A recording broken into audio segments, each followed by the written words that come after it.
Okay, first video, and this video is going to be about an operation I just had recently. Now, I have my hoodie on because I'm a very weird person and I'm a self-proclaimed weirdo. So, I do random shit. So, I had an operation last Monday, and it's Monday now, so it's been 7 days. And let's just say it was fucking traumatizing. Now, I swear a lot in, videos and shit, and you'll probably think, but this is your first video. Well, I had another YouTube account, but, I was a bit inactive on it, and the videos were kind of meh for my taste, so I'm basically starting over. So, oh god, this is so humiliating. So anyways, last week, like on Monday, I was laying in bed casually watching YouTube, doing what any other teen person my age does, and let's just say I felt a bit tender on my abdomen, and usually when you feel tender, you usually just think, oh, it's just one of those days when you're gonna get like those abdominal pains, but not for me. Nope. Fuck you, Mitch. Fuck you. And great, I just said my name. Great. Fuck me. So I'm, going to the toilet to see, if sitting up straight would help me, because even though I could sit up straight in bed, it's not like it's exactly up straight, like as in when you sit on the toilet. And I know this sounds kind of weird, but just, I'm a very eccentric person. So when I'm going out of the bathroom or the laundry, because, our toilet's in our laundry, I am feeling extremely, I'm in fucking agony, basically. I'm literally in agony. I'm on the floor, I'm white as a fucking bed sheet. I am hyperventilating, I am tender as fuck. Something is wrong. So then I've gone to lay on the couch, then I tell everybody to fuck off because they're asking me if I'm alright, and obviously if I'm not, speaking clearly, or I'm in clear pain, you do not ask me if I'm alright, or I will just tell you to fuck off. Even if you're a friend, or my best friend, or my girlfriend, I don't care who you are. Don't ask me if I'm alright, if I'm really not, and you can easily see that.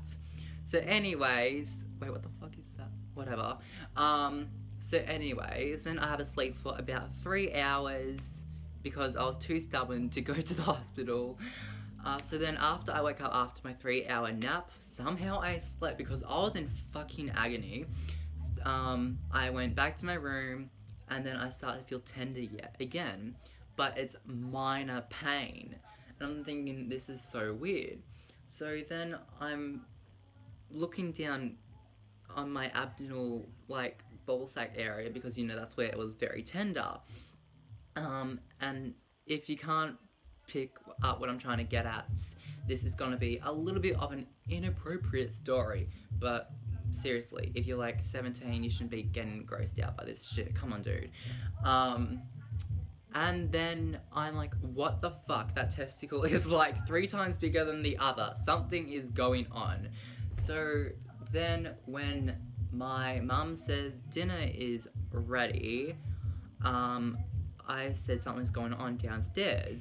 And then, we've rushed to the hospital and shit because I explained it to her, and she said that's not good, that's not normal. Because even before I told her, I was looking this stuff up on Google to see if there's anything wrong. So then, as I'm, telling her and stuff, what's happening while we're in the car, I get really angry because when people are always like, it's gonna be okay, it's gonna be okay, when nothing's obviously gonna be okay, and I know that, and I can realize just fuck humanity. So, as I'm waiting in the hospital, I have to just wait. So anyways, then when I get in, they take me to a completely isolated room. Now when I say isolated, I don't mean like no sound or anything, just like 1-person room. And then the woman examines me, and then she's like, oh, it could be torsion testis. And I had looked that up before we left, and I was like, oh, fuck. But I didn't exactly know what it was exactly. Like, I looked it up and what it was, but you know what I'm trying to say. So then I go for an ultrasound because I didn't want to say it's torsion testis.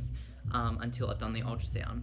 So then, you know, the doctor's done the ultrasound on me, and then I've gone back to that same room. Then the woman's moved me to a different room, and then about 20 minutes later, after she moved me to that room, she comes in the most casual way imaginable and says, you are gonna have your testicle removed. And it was so casual. It's just hilarious how casual she was.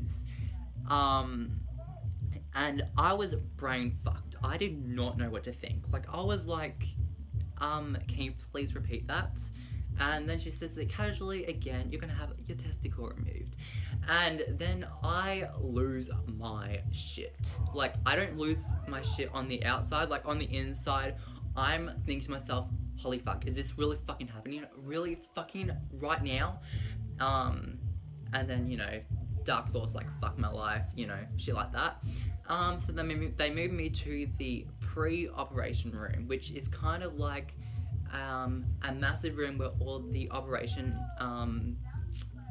details are planned out and stuff, and told to you what's going to happen during the operation, stuff like that. So, you know, I'm told what's going to happen and how it's going to affect me for the rest of my life. Luckily, the guy who operated on me, or who was the main operator, I guess, said that he had torsion testis when he was younger, so he only has one as well. But he has 3 kids and a wife, so nothing, you know, bad has affected him. But they said that since they don't want this to happen again, because this happens fucking spontaneously, they were going to stitch the non-testicle side into the testicle side. So after they take the testicle out, they're going to stitch those 2 sides together and twist it like a certain way so the torsion doesn't happen again. Yes, I know, it sounds complicated, but it's actually really, you know, easy to understand. So, oh my god, it's just such a fucked up situation. And the moral of this story is that life is not everything it's cracked up to be. It's not always positive shit, people. You just never say you have it bad. Like, I'm not gonna say I have it the worst in the world, because I do not have it worse in the world. But, you know, that was such a shit day. There's still people who have it worse than me, and life isn't cracked up to just be positive and fucking awesome and YOLO all the time. And another thing to all guys out there, if your testicle on one side, it doesn't matter what side, is drastically bigger than the other side, please go to the hospital ASAP. Even if you aren't in pain and it's drastically bigger than the other side, go to the hospital. I cannot say that enough. What am I doing? What the fuck? And if you don't know what spontaneously means, spontaneous or spontaneously means like it doesn't happen naturally, it just happens without reason. So yeah, guys have it rough. Not all girls have it. Like, before I end this video, I'm just gonna say this: girls who say they have it tougher than guys, no matter what, bullshit. Since this happens spontaneously, I'm not gonna say you girls have it tougher than guys, okay? Yeah, you may get your period every month, but we have this now, okay? So you can't say you have it. Just fuck this generation. Anyways, I hope you guys like this video. If you have any torsion testis stories, tell me in the comments below. And I hope you guys like this video. I just said that. And I might do a video tomorrow or the day after tomorrow. And, you know, peace out, I guess.